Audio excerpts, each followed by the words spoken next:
eme. So yan. So meron tayong given like 6x cubed plus 12x squared minus 18x. Sabi ko nga kanina, titignan mo muna yung mga coefficients. Kung may parehas mo silang number na madi-divide. Kunyari, eto, 6, 12, tsaka 18. Ibig sabihin, pwede mo yung ma-divide by 6. Yun yung pinakamataas na number na madi-divide mo sa kanila. Then, meron tayong variable x dito, meron din dito, tsaka dito. Kapag may pare-parehas ka na variable, ibig sabihin, pwede mo yung ilabas. So, yung pinakamababang variable yung kukunin mo, yung bababang exponent, ng variable. So, basically, ito 3, 2, 1. Ibig sabihin, yung 1 na exponent yung kukunin mo. Bali, may 6 tsaka x. Kaya meron ka ditong 6x. So, pag i-divide mo lang yung kada term dito sa may factor, ito yung kakalabasan. Mababawasan lagi yung exponent. Siyempre, yung mga numbers or yung coefficient, ano siya guys, i-divide mo. Then, ito naman yung 12 tsaka 6 is 2. Then, x squared divide x is x. Then, negative 18 divide 6 is negative 3. Dito yung x makakancel. Okay? Then, sa case na to, meron tayong another given. So, that is 3x cubed minus 4x squared plus 2x. So, sa case na to, meron tayong 3, 4, tsaka 3, negative 4, and 2. So, basically, yung 3, negative 4, and 2, yung pinakamataas na number na mali-divide mo sila sa kanila lahat is only 1. So, basically, hindi mo yung pwedeng ilagay. O, kahit hindi mo na ilagay yung 1. Kasi, yun lang naman yung pinakababa nila eh. Pero yun sa variable x, meron tayong x cubed, x squared, tsaka x. So, ibig sabihin, pwede mo ilabas yung x. Kasi lahat sila meron. So, yung 3x cubed, pag divide mo by x, magkakaroon na lang 3x squared. Babawasan mo lang lagi yung exponent. Then, let's say meron tayong negative 4x squared divide x, mababawasan lang ng isa. Then, yung 2x, magiging ito na lang. So, ganoon siya mangyayari pag nag-GCMF ka. Or greatest common monomial factor. Ganun siya ginagawa. Kuya, teacher ka po. Teacher ba ako? Teacher ba pag LPT, guys? Eme. So, joke lang. So, meron tayo na ito guys, 3. So, let's say number 3 natin. Ano ba? Ito. Kunyari meron tayong 4xy squared plus 8x cubed y minus 12x y cube. Yung cube, then squared lang to. Ayan. GCMF, greatest common monomial factor. Ibig sabihin nun, ito yun no. Nasa labas. So, meron tayong given na 4xy squared plus 8x cube y minus 12x squared y cube. So, ibig sabihin, titignan mo yung mga numbers muna kung pwedeng ilabas or i-divide sa pare-parehas nilang number, dapat yung pinakamataas. So, basically, yung 4, 8, and 12, pwede mo yung ma-divide by 2. Pero, bukod sa 2, pwede siya sa 4, that's correct. At least nagkakaintindihan tayo. As for the variable, may variable x, may variable x, may variable x. So, pwede natin ilabas yung pinakamababang exponent, which is x. Meron tayong y squared, y, tapos y cubed, yung pinakamababang exponent, which is y. Gets yun? So, meron tayo dito guys, na 4xy squared, divide lang dito, makakancel yung 4, yung x mo, magiging 1 din, magiging y squared, tapos y, divide mo, magiging y na lang. Then, meron tayong 8 divide 4, that is 2. Then, yung x cube, bawasan mo lang ng isa, magiging x squared. Then, yung y tsaka y magiging 1. So, pag tinimes mo lang naman yun dito, magiging 2x squared pa rin yun. Then, minus yung 12, negative 12 divide 4, that is negative 3. Then, meron kang x squared dito, bawasan mo ng isa, magiging x. Meron kang y cube, bawasan mo ng isa, magiging y squared. So, ito na yung magiging factored form natin, which is yung 4xy, yung GCMF natin. Ganun lang yung kadali, ano. Ibig sabihin yung bottom line dito, kailangan mo tignan yung mga numbers na pare-parehas na pwede mong ilabas. So, last, para dito. Tingnan natin kung masasagutan na.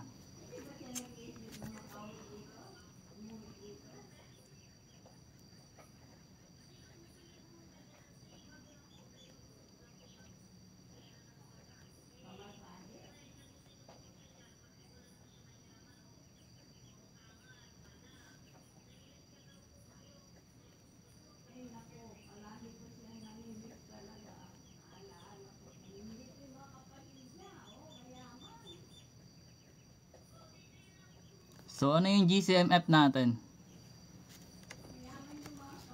Ano yung number na ilalabas natin, guys?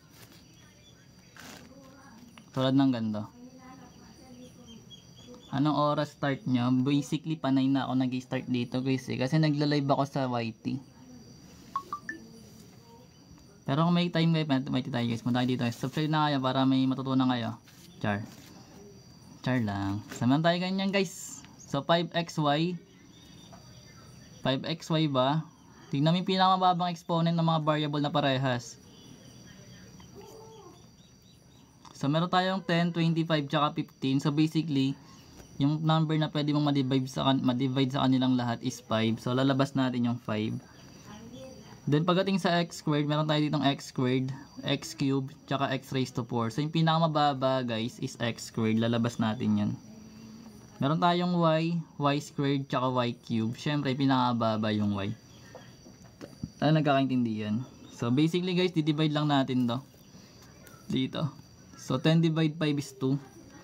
Then x squared divide x squared is 1. Then y divide y is 1. So magiging 2 na lang yan. Minus. Meron tayong 25 divide 5, that is 5. Then yung x cube bawasan mo lang, magiging x na lang. Then yung y squared bawasan mo ng isa, magiging y. Then 15 divide 5 is 3. Then yung x raised to 4 divide x squared, that is x squared. Then y cube magiging y squared na lang. So ito na yung factored form niya. Para dyan. O last number para dito. Kasya pa naman yata. Number 5.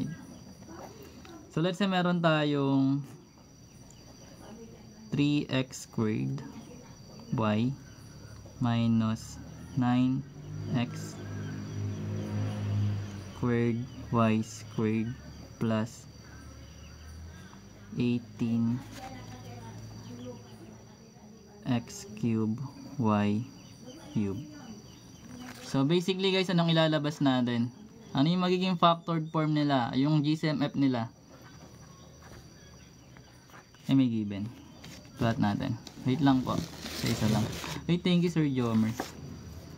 That is 3, wait lang. 2x minus 4 over x minus 3 greater than 0. Mamaya. So magkakaroon tayo ng 3. Thank you Sir Jomer ulit. 3, 9, tapos 18. So basically, madi-divide natin yun by 3. So labas natin yung 3. Para sa variable x squared, meron tayong x squared dito, tsaka x cube. Pinakamababang variable nila, ay exponent, is x squared. Meron tayong y squared tsaka y cube. Syempre pinakamababa yung y. So that's correct. Then divide mo na lang to dito. So pag dinivide natin to dito, anong kakalabasan?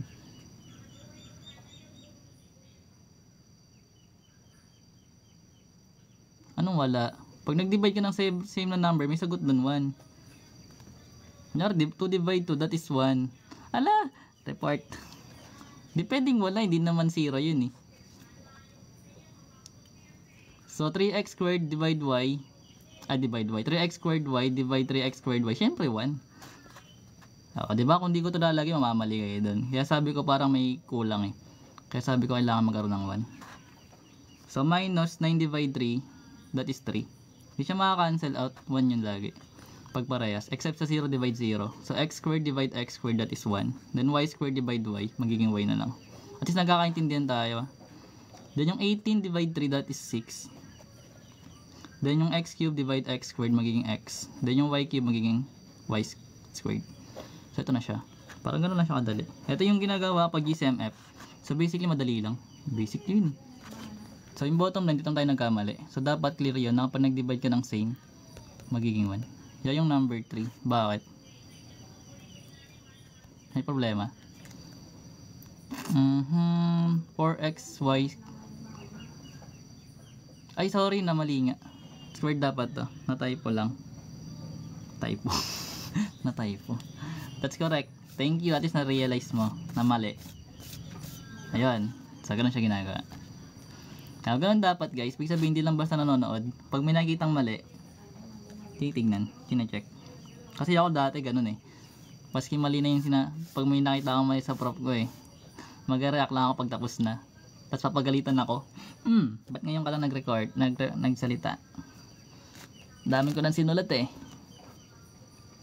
Ganun siya guys ginagawa para sa factoring polynomials. Anyways. Ano bang sunod? Ayaw yung long division. Pero okay na sa factoring polynomials ha. Muna tayo sa andito na ba si Karil? Wala. Ay, ellipse pala yun. Anyways, wala pa yata. Ito tayo sa mga may given. Pero ang given dito guys, long division. Kanina ba to? Yung rate of change, hindi ako marunong yan guys. Hindi mo maasahan sa mga application ng derivatives. Eto guys. Ultihan nyo na. Bago pa magbago isip natin. Mamaya guys, may ano pa. GCMF pa lang to guys, wala pa tayo sa trinomial tsaka sa difference of two squares.